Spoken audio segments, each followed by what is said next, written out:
गुरु साधन हो कि साध्य हो? साधन हो कि साध्य हो?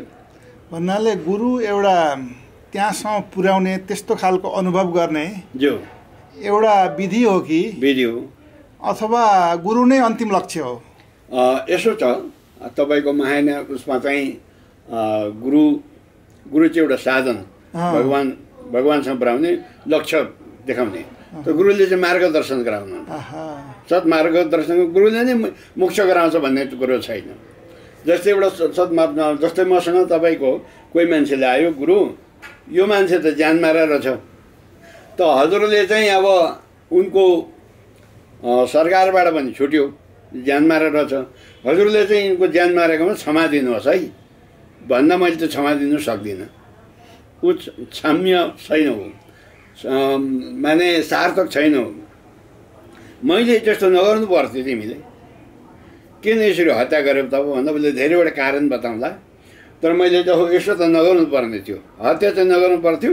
अहिंसा प्रमुख धर्म हो, अहिंसा नै सबभन्दा ठुलो प्रमुख धर्म हो, त तिमीले यो नगर्नु पर्थ्यो। त त्यसो भएदेखि म के त यो पापमा भोग्नु पर्दैन होला मैले हजुरको दर्शन भएपछि भन्दाखेरि त अब हात्ती नुहाएको बराबर भइगयो। मैले हात्ती नुहाइदिएँ, फेरि हात्ती गएर त हिलोमा लडी बढी खेल्यो, मेरो कसुर के? हजुरलाई कतिखेप चाहिँ नुहाइदिनु मैले? सही कुरा। हजुरलाई म एउटा अर्को कुरो सोध्न चाहन्छु, छोटो छोटो कुरा, किनभने उहाँहरूको पनि पालो आउनुपर्छ है। आफूभित्र भएका कमजोरीहरू आफै कसरी जान्ने? आफै कसरी जान्ने? एक त आफ्नो भित्रको कमजोरीहरू छ, सबलाई म ढाँट्नु सक्छु, म ढाँट्नुको लागि के अनेक कुरा गरेर म ढाँट्नु सक्छु, तर आफैलाई म ढाँट्नु सक्दिनँ होइन। म आफैलाई नै ढाँट्नु सक्छु, मैले गल्ती गरिरहेको छु भन्ने मलाई आइरहेको छ। त त्यो कारणले गर्दाखेरि चाहिँ हामीले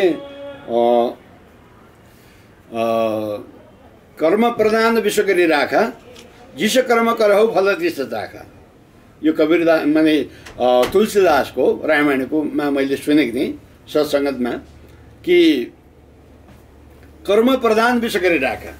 आज तपाईँको कर्म प्रधान, तपाईँले यत्रो अध्ययन गर्नुभयो, यत्रो पढ्नुभयो होइन, उहाँ जाउँ न भन्दाखेरि यो दर्शन प्रसन्न भयो हाम्रो, मेरो दर्शन हजुरलाई भयो, हजुरको दर्शन मलाई भयो। यो आदान प्रदान त यो त सामागम हो नि, यो त एकदम माने सुमूर्त शुभ साहित्यमा यसरी हाम्रो बाध हो।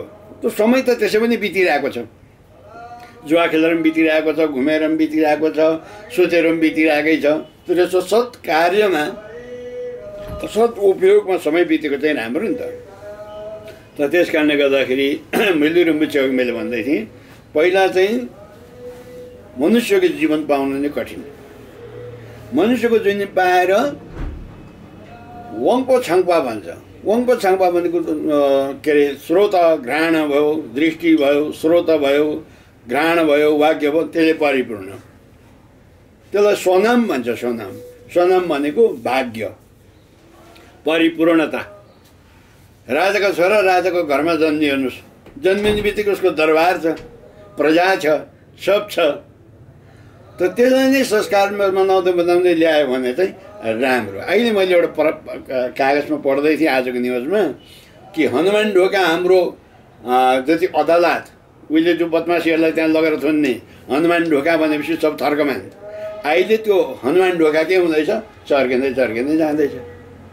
हो कि नाजुक छ स्थिति भनेर त्यहाँ पेपरमा रहेछ।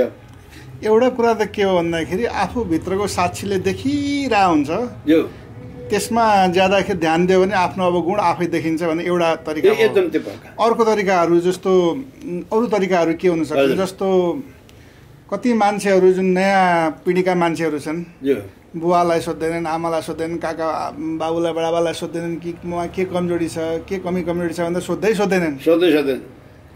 त्यसैले म त भन्छु के अरे यो जुन सबैभन्दा ठुलो पुरुषार्थभन्दा पहिला आफ्ना कमजोरीहरू जान्ने हुन्। सबभन्दा पुरुषार्थ आफ्नो पहिलाको कमजोरी जो छ त्यो जान्ने अनि आफूले जानेर भगवान बुद्धले भन्नुभयो अत्तो नाथ अत्वहम, आफ्नो नाथ चाहिँ अर्को हुँदैन, आफै हो। अत्ताही अत्तनो नाथो, अत्ताही अत्तनो गति। गति, सही बात। त तपाईँलाई थाहै छ यो कुरो होइन। त त्यस कारणले गर्दा आफ्नो कुरो आफै हो है, कसैले भनेर हुँदैन। भगवान् बुद्धले भन्नुभयो मैले सुन हो भनेर भने, तर तिम्रो काम चाहिँ जाँच गरेर लिने। त्यो सुन होइन, सुन हो। भगवान् बुद्धले भन्नुभएको सुन पक्का हो भन्ने कुरा होइन कि, त्यस सुनलाई कसौटी लगाउने, जाँच्ने काम तिम्रै हो, बोल्ने जाँच काम तिम्रो होस्, त्यो लिने। भगवान् बुद्धले भनेको भन्नु सबै नै यथार्थ नै हुन्छ भनेको छैन, भगवान्ले यो आज्ञा गर्नुभयो। यो त बहुत ठुलो कुरो, ज्ञानको कुरो। यो संसारमा कैयौँ प्रकारका मान्छेहरू छन्, कैयौँ प्रकारका मान्छेहरूलाई राम्रो कुरो भन्यो भने पनि के अरे एक प्रकारको सुतिरहेको मान्छेलाई यसो जिस्कायो भने रिसाए जस्तो खालकै छ संसार अहिले। म त संसारको धेरै देशहरूमा काम गरिरहेको छु अहिले। यी जुन अप्ठ्यारा अप्ठ्यारा मान्छेहरू छन् नि, यिनीहरूसँग कसरी व्यवहार गर्ने, यिनीहरूलाई पनि खुसी कसरी पार्ने? यस्तो जति पनि यो बिमार माने यो मान्छे जो सुतिरहेको छ तिनलाई उठ, अब समय भयो तिम्रो उठ्ने बेला भन्यो भने ऊ रिसाउँछ, उसलाई सुत्नु नै मजा छ, नउठाएकै ऊ बेस्ट मान्छ। तर परदेशीलाई, बालकलाई उठाउनु योग्य छ। जो परदेशी छ उसको समय जाने बेला भयो, हवाईजहाज छुट्ने बेला भयो, ट्रेन छुट्ने बेला भयो, गाडी छुट्ने बेला भयो, त हुने भने तिम्रो समय यति बेला छ, उठ है। परदेशीलाई उठाउनु, बालकलाई उठाउनु, बालक जो के अरे स्कुले जो नानी छ विद्यार्थीलाई उठाउनु चाहिँ छ। अनि सुतिरहेको सर्पलाई चलाउनु हुँदैन, सुतिरहेको कुकुरलाई चलाउनु भएन, सुतिरहेको बाघलाई चलाउनु भएन, हेर्नु चाहिँ। अनि मूर्खलाई बेसी चलाउनु भएन। कस्तो लागेको छ तपाईँलाई? बालकलाई, विद्यार्थीलाई उठाउनु लाभदायक छ, परदेशीलाई उठाउनु लाभदायक छ, मूर्खलाई सिधा तरिकाले गर्नु भएन। मैले सोधेको चाहिँ अलिकति अरू कुनै यस्तो हुनसक्छ उसले पनि मान्ने मान्छे कोही होला नि, त्यो पत्ता लगाएर त्यो पनि गर्नु। कुनैको माध्यमबाट उसलाई हामीले के गर्न सक्छौँ, उठाउन सक्छौँ। साँपलाई समुद्रमा डाइरेक्ट हात समुद्रमा ठुङ्छ, कुनै एउटा माध्यम छ भने त्यो साँप पक्रिनु सकियो। माध्यम छैन भने कुनै हामीले टिभीमा देख्छौँ त्यो माध्यमद्वारा समाउँछ नि साँप, त्यो समाउनु सकिन्छ सकिँदैन। अन्त त्यो अड्कल गरेर मात्रै हामीले काम गर्नुपर्छ। चोरी गर्नु हुँदैन, हिंसा गर्नु भएन, झुट्टा बोल्नु भएन, व्यभिचार गर्नु भएन, हेर्नुहोस् है।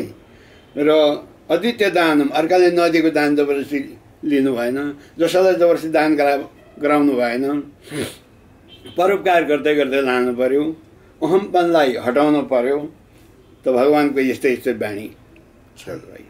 माने वस्त्रहीनलाई वस्त्र दान गर्नु, औषधि नहुँदा औषधि दान गर्नु, करुणा गर्नु, करुणा नै सबभन्दा ठुलो धर्म हो। अनि अघि तपाईँले भन्नुभयो नि, जो सुतिरहेको मान्छेलाई उठाउँदाखेरि रिसाउँछ, त आफूले उसलाई राम्रो गर्दा ऊ रिसायो भने पनि आफूले के महसुस गर्नु, आमाले बिमारी बालकको अपराध सहन गर्छ। बिमारी बालक छ, उसको मिजाज ठिक छैन, अनेक प्रकारको नराम्रो भने पनि, जे गाली दिए पनि आफ्नो आमाले त्यो बालकलाई त्याग्दैन। त्यस्तै त्यो मानसिक स्वरूपको हृदयको करुणा भएर संसारमा रहनुपर्छ। अब अलिकति अनुभवको विज्ञानको बारेमा सोधौँ। अनुभवको विज्ञान जस्तो हजुर रिम्पुचेहरू भित्र हुँदै हुँदै हुँदै त्यो परिमित चित्तभन्दा पनि तल तल तल पुगेर सत्यलाई जस्ताको त्यस्तै देख्न सुरु गर्नुहुन्छ। हुनसक्छ भगवान् बुद्धका अनुसार त आफ्नो पूर्वजन्मका कुराहरू पनि सबै थाहा हुन सुरु गर्छन्। जति पनि जातक स्टोरीहरू छन्, भगवान् बुद्धले आफ्नै पूर्वजन्मका कुराहरू देखेरै त्यो भन्नुभएको हो होइन। यो अनुभवको विज्ञानको जो गहिरो गहिरो तलमा पुगिसकेपछि के हुँदै जान्छ र आफ्नो यो जुन यो एउटा साकार संसारको जुन परिस्थिति कतातिर जान्छ त्यतिखेर? त्यो अनुभव हुँदै हुँदै जाँदा चाहिँ तपाईँको के भन्छ, मिताक्पा। मिताक्पा माने अनित्य। मिताक्पा हजुर, मिताक्पालाई चाहिँ संस्कृतमा भन्छ अनित्य। अनित्य त्यो यो नित्य होइन, अनित्य हो। अब हामी यहाँ बसिरहेको छौँ अतिथि भएर, पक्कै छोड्नुपर्छ यो घर त भन्ने आफूलाई याद भइसकेको छ। संस्कार क्या त, त्यसलाई भन्छ मिताक्पा। यो ताक्पा छैन। जस्तै हामीले जादु टोनामा ड्रामा गर्दाखेरि राजा हुन्छ, यो रानी हुन्छ, प्रजा हुन्छ, चोर हुन्छ, प्रहरी हुन्छ, त्यो हामी तपाईँको त्यो साँचो होइन, यो चाहिँ क्या हो, अनित्य हो, मिताक्पा हो भनेर मिताक्पाको ध्यान गर्नु छ, अनित्यको ध्यान गर्नुपर्छ। त नित्य चाहिँ को छ त भन्दाखेरि हाम्रो जो सोल जो आत्मा छ, यो भगवान्ले अनात्माको विषयमा ज्ञान गराउनु भएको छैन। आत्मा छैन भन्ने कुरा छ, तर त्यसमा आत्मामा म भन्ने कुरा चाहिँ छ। त्यो म भन्ने कुरा चाहिँ यो एउटा अणुभन्दा अणु छ। हामी छैन भनेर हामीले प्रमाण गऱ्यौँ भने छनु चाहिँ त्यो अणु छँदैछ। इङ्ग्लिसमा भन्दाखेरि इम्प्टिनेस त शून्यता त त्यो एउटा परम सत्य हो, तर त्यसभित्र ल्युमिनेसिटी पनि छ भन्ने कुरा भनेको त्यही अणु जो छ। त्यस बेलामा हामी देख्दैनौँ न र छैन हामी भन्छौँ, तर त्यो हामी शून्यता भन्छौँ। तर शून्यता भन्ने शब्द चाहिँ किन रह्यो त? शून्यताको त नामै नहुनु पर्थ्यो त, होइन? शून्यता it's not devoid of cognition भन्ने कुरा हो यो लुमिनिसिटी भने। ठिक, हजुरलाई अब यो अनुभवको विज्ञान थियो त एउटा मिताक्पा भएन, मिताक्पा सबै कुरो एउटा चाहिँ चेन्जिङ रियालिटी आउँछ जान्छ यो देखियो होइन। तर जुन देख्ने चाहिँ सधैँभरि स्थिर छ, त्यसमा चाहिँ चेन्ज छैन, जसले देखिरहेको छ। त्यही नै परम शून्यता हो गुरु। त्यही जसले जानिरहेको छ, अनुभव गरिरहेको छ, अब त्यही नै परम शून्यता। अनुयोग, महायोग, अतियोग, त्यही सानो चिज अलिक ठुलो भयो, त्यही ठुलोमा महाविशाल भयो, त्यही घटेर ल्याउँदा फेरि के अरे महायोग भयो, अनुयोग भयो, त्यही नै अतियोग भयो। अतियोग, महायोग, अनुयोग, योग 3 प्रकारको हुन्छ। ठिक, अणुयोग भन्नाले अब यही सूक्ष्मतम सत्यलाई जान्ने कुरा भयो। हजुर। अनि अलिकति त्योभन्दा अझै ठुलो अलिकति कम महायोग भयो, त्यहाँदेखि अतियोग। अब वेदान्तमा भन्दाखेरि यो घटाकाश, मठाकाश, यो महाकाश अनि गृहआकाश भयो। घटाकाश भयो, त्यो जुन खाली ठाउँलाई चाहिँ आकाश भन्ने भयो। यहाँ जो खाली छ, यहाँ हातमा ठोकिन्छ, यो गृहआकाश भयो। त्यो मठाकाश भयो, त महाकाश हो। जस्तो यो हजुरले जुन प्रकारले सबै शास्त्रहरू अनुभवै गर्नुभयो नि, अस्तित्वका परम कानुनहरू के रहेछन्? कस्तो खालको कानुन हुँदो रहेछन् अस्तित्वमा? यो चाहिँ मान्छेभन्दा पनि माथि उठेका जुन कानुनहरू छन् नि, मान्छेले बनाएको कानुन होइन कि अस्तित्व जुन परम शून्यताका कानुनहरू भए, यी अस्तित्वका कानुनहरू, यो करुणाहरू त्यसैभित्र त पर्छन् नि, होइन? त्यही विषय पर्छ। करुणा, मोदिता, समता, करुणा। अब त्यसमा त हामी चल्नै सकेको छौँ नि तपाईँको। अहिले हामी चल्नै सकेको छौँ। जस्तै सम्झिनुहोस्, सीमित रूपमा मात्रै हामी भइरहेको छौँ, है? जस्तो सीमित रूपमा हामी भइरहेको छौँ। जस्तो हजुरलाई एक्जाम्पल दिउँ न, यो सूर्यको किरण जुन आइरहेको छ, यो पनि त करुणा हो। हजुर, यो छैन, भइरहेछ, जीवनै छैन। यो अस्तित्वको कानुन हो यो। हजुर। जस्तो गुरुत्वाकर्षणले हामीलाई तानेर यहाँ ठक्क आनन्दसँग राखेको छ, त्यो पनि प्रेम हो। त्यो प्रेम नभएको भए हामी के हुन्थ्यो त? हजुर, त्यो प्रेम संसार त केले राखेको छ भन्दाखेरि करुणाले नै संसारलाई राखेको छ। ठिक। अब यहाँनिर अलिकति बुद्धिज्ममा यो प्रतित्व समुपादको कुरा आउँछ। हजुर। यो जुन साइक्लिकल एक्जिस्टेन्स भनौँ, अथवा कसैले भवचक्र पनि भन्छन् यसलाई। यो भगवान् बुद्धले आफ्ना पुराना जन्मका सबै कुराहरू बुझिसकेपछि यसो भयो भने त्यसो हुँदो रहेछ, त्यसो भयो भने त्यसो हुँदो रहेछ भनेर बुझ्दै गएर अनि त्यसलाई चाहिँ अलिकति प्रतित्व समुपादलाई यो तिब्बतीयन भाषामा के भन्छ त्यसलाई, त्यो जुन 12वटा स्टेपहरू छन् नि त्यहाँ। हजुर।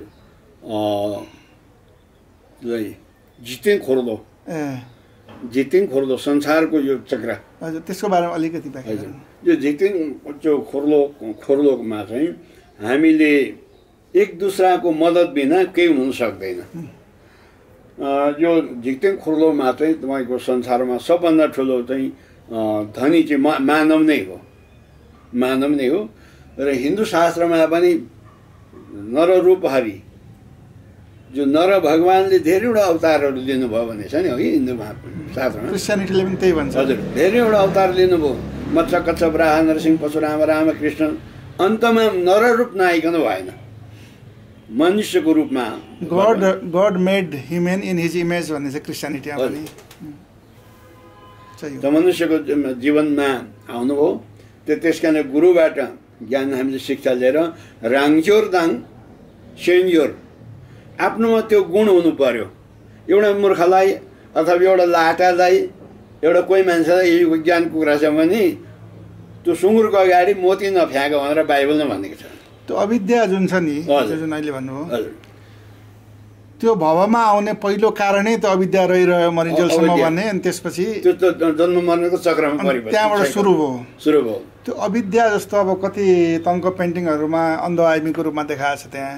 हजुर। अनि अर्को उसमा चाहिँ त्यहाँ चाहिँ एउटा भाँडा बनाउने कुमाले छ त्यहाँ। कुमाले छ भनेको मतलब संस्कारहरू भयो अब त्यो अविद्याको कारणले गर्दाखेरि पहिला जन्मका संस्कारहरू। त्यसपछि त्यहाँ चाहिँ के अरे मङ्की, त्यो जुन अनट्रेन्ड कन्सियसनेस अथवा त्यो संस्कार पाइसकेपछि अनि यताउति कुद्ने, अनि त्यसपछि बोटको कुरा छ। हुँदै हुँदै तलतिर आइसकेपछि 5वटा झ्याल भएका एउटा घरको छ भनेपछि इन्द्रियहरू अनि मान्छेको रूपमा त्यो आयो। अनि त्यसपछि त्यहाँ के छ भन्दाखेरि कन्ट्याक्ट अथवा जुन एउटा स्पर्श, हजुर, त्यहाँदेखि नि हाम्रो यो जुन अहिलेको जुन इन्द्रियहरूको यात्रा सुरु भयो होइन। भनेपछि यो 12वटा साइकलमा कुन चाहिँ ठाउँ छ जो चाहिँ सजिलैसँग इन्टरभेन्सन गर्न सकिन्छ, जहाँ चाहिँ सजिलैसँग पस्न सकिन्छ र त्यो साइकललाई तोड्न सकिन्छ? यो सबभन्दा ठुलो यो साइकलमा जस्तो टिबिटेनमा चाहिँ भनेको छ लाई थुपा, देव आत्मा, लाई थुपा, लामिन थुपा असुर आत्मा, मिउ थुपा मनुष्य आत्मा, लाई थुपा, लामिन थुपा, मिउ थुपा हिदाक थुपा प्रेत आत्मा, लाई थुपा न्यलवा दृढ पशु लोक, मनुष्य लोक, तपाईँको गन्धर्व लोक, पशु लोक, देवलोक, अनि हजुर देवलोक, लाई थुपा देवलोक हो, मनुष्य लोक भयो, त्यहाँदेखि तपाईँको गन्धर्व भयो, त्यहाँदेखि पशुपन्छी भयो, नरक लोक, यस्तो। त त्यसमा चाहिँ सबभन्दा ठुलो चाहिँ अब त्यसरी हुँदै हुँदै मनुष्यमा आएर बोधिसत्व जान्नु नै तपाईँको निर्वाण हो। पहिलो त त्यसको मतलब मनुष्यको शरीरै पाउनु पर्यो, पहिलो पाउनु पर्यो, अनि पाइसकेपछि त्यहाँबाट पुरुषार्थ गर्न सकिन्छ। हजुर, त्यो देवलोकबाट पनि सम्भव भएन। त्यसपछि पहिला सुन्नु पर्यो गुरुसँग, श्रुतमय प्रज्ञा। अब लाई थुपा भनेको तपाईँको ला भनेको चाहिँ ऊ चाहिँ मोक्ष छैन। किन? घमण्डले गर्दा। मोदीको अर्को ठुलो छैन भने अहम भयो नि त, सर्वै सर्वमा भएँ। उसले कुनै गुरुसँग त झुक्नै मानेन। हो, गोरेहरू जस्तो, धनी गोरेहरू जस्तो ऊ झुक्नै मान्दैन, मै हौँ सर्वै सर्वा, त त्यो मूर्खपन भयो। त्यस कारण लाई थुपा त्यो भयो। लामिन थुपा भनेको त्यो देवता पनि होइन, मनुष्य पनि होइन, त्यो मध्यम मार्गको छ कि लाई थुपा, लामिन थुपा, मिही थुपा, लाई थुपा, लामिन थुपा, मिही थुपा। मनुष्य जो हो सर्वोत्तम मनुष्यको जनी हो। यतिमा चेत्यो, यतिमा चेतेन, फेरि 84मा पर्यो। पशुबाट पनि उपाय छैन, देवबाट पनि उपाय छैन, मनुष्यबाट पनि असुरबाट पनि उपाय छैन, असम मनुष्य नै रहेछ। त्यस कारण भगवान् बुद्धले तुसित भगवान्बाट म कुन लोकमा जाउँ त भन्दा मनुष्य लोकमा आउनुभयो भन्ने एउटा। कुन भगवान् भन्नुभयो? तुसित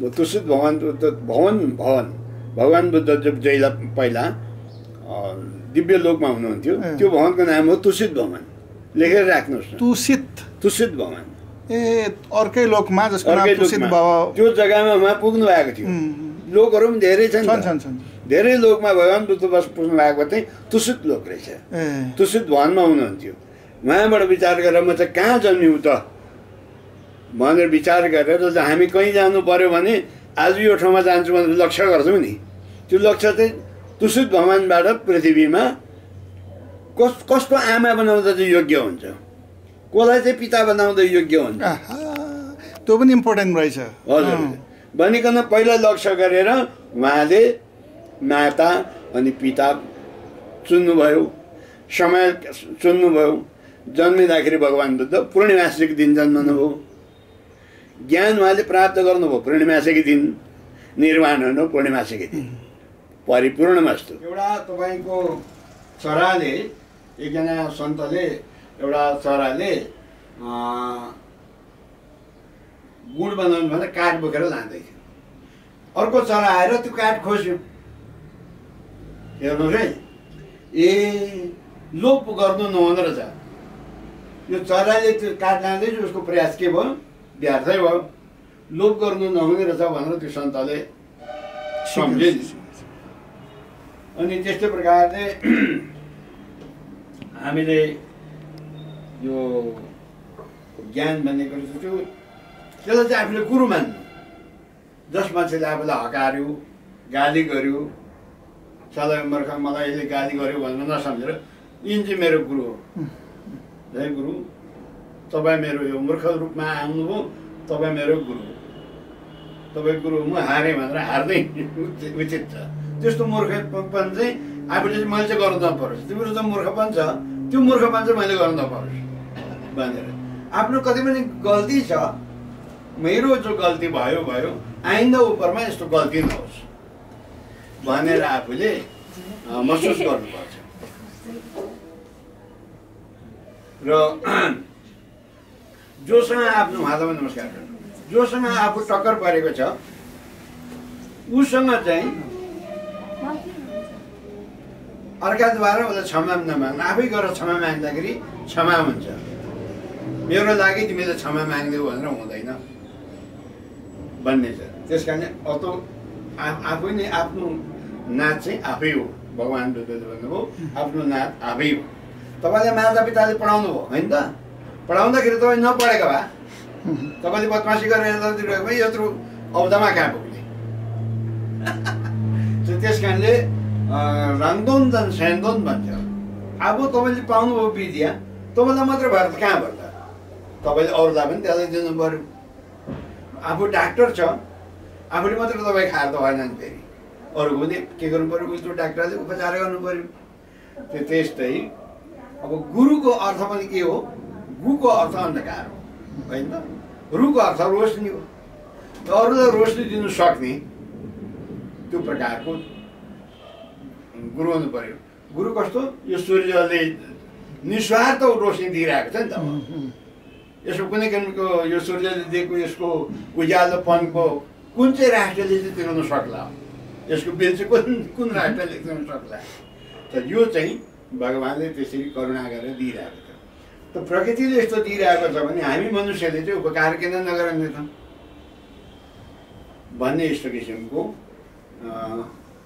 गुण लागिरहेको छ महात्माहरूको चाहिँ गुणै गुण हुन्छ गुरुहरूको चाहिँ गुणै गुण हुन्छ भन्नु पनि सकिँदैन कसरी सकिँदैन त्यो चन्दन एउटा पानीमा परेर धेरै कुयो भने सुगन्धबाट दुर्गन्ध उत्पन्न हुन्छ पक्का महात्माहरू मेरो सबै राइट भने गुरुहरूको भनेर भन्दैन त्यो पानीमा परिरहेको त कुन्नु थाल्यो भने त्यसबाट फेरि दुर्गन्ध आउँछ अब श्रीखण्डको दाउराले श्रीखण्ड त चलाउँदाखेरि शीतल भन्ने कुरा तर आगो बालिसकेपछि शीतल भन्ने कुरा आएन फेरि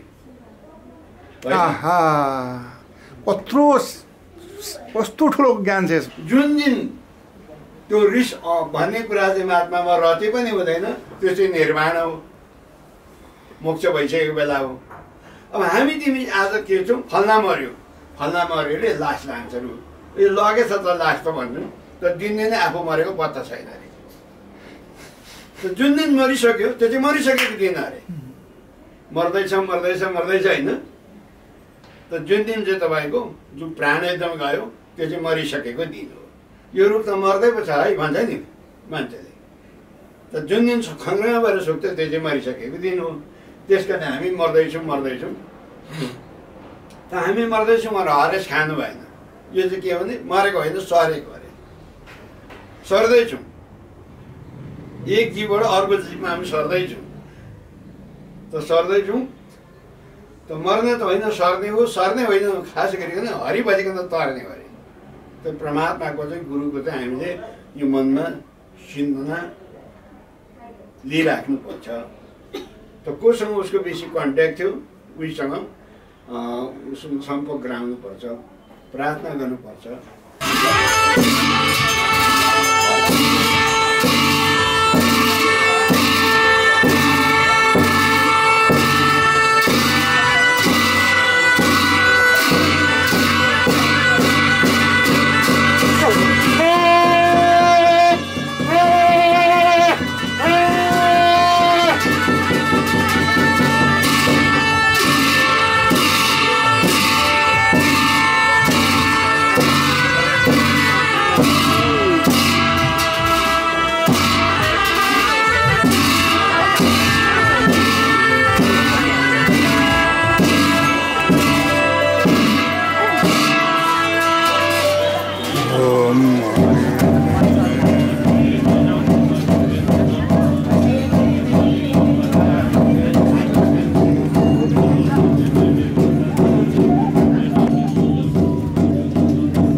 गुरुवे नमः नमः गुरु ब्रह्मा गुरु विष्णु गुरुदेव महेश्वर गुरु साक्षात् ब्रह्म तस्मै श्री गुरुवे नमः पार्थय प्रतिबोधितां भगवता नारायणेन स्वयं व्यासेन प्राणमणिनां मध्ये महाभारतम् अवृतामृतवर्षिणीं तवः सन्दनामि भगवति गीतिभूषणं नमस्ते व्यासविशालोदे पुल्लर्विन्द्रणपात्रनेत्र येन तैम्बरततैलपरिपूर्णं प्रदितो ज्ञानमय प्रतिभ प्रपणं पारिदुजाय तोत्रविकबाणाय ज्ञानमुद्राय कृष्णाय गीतामृतद्वये नमः सर्वपुण्यर्षगावो दुग्धा गोपालनन्दनं प्रसारसर्वोत्तमं दुग्धं गीतामृतमहत् वसुदेवं सुतदेवं कंसचारणमर्दनं देवकी प्रमानंद कृष्ण वंदे जगद्गुरुणं विस्मद्रोण जलद्रतला गांधा नीलोत्पला शल्यग्रवती कर्मेण वाणी कणवेलाकुला अस्वस्थमविकर्णूर्णमकरा दुर्योधनभरद्रिणी चोत्रिण्डकुल पाण्डवैरण नदी कैवर्तकं केशवा पार्यतं श्रुममलं गीतार्थकं गुणजकं नानाख्यानकेसरहरिकथा सम्बोधना बोधितम् नमो रत्नत्रयाय ज्ञानसागराय बोधिसतो महासतो महाकर्णिकाय तद्याथ पुण्य पुण्य महापुण्य अपरिमितमन्याय ज्ञान समर्पित ओम सर्वशंकर परिषदे धर्मते गगन समगदे सब विशुद्धि मन स्वा उमा ओमि छुगी की फोटा ने दिसुम संगे कुंजिंगो निरासम छुगोंगो सुनतें जीवितें सबेला मनम गीता चासी दे ज्ञान दे दिर दे देशो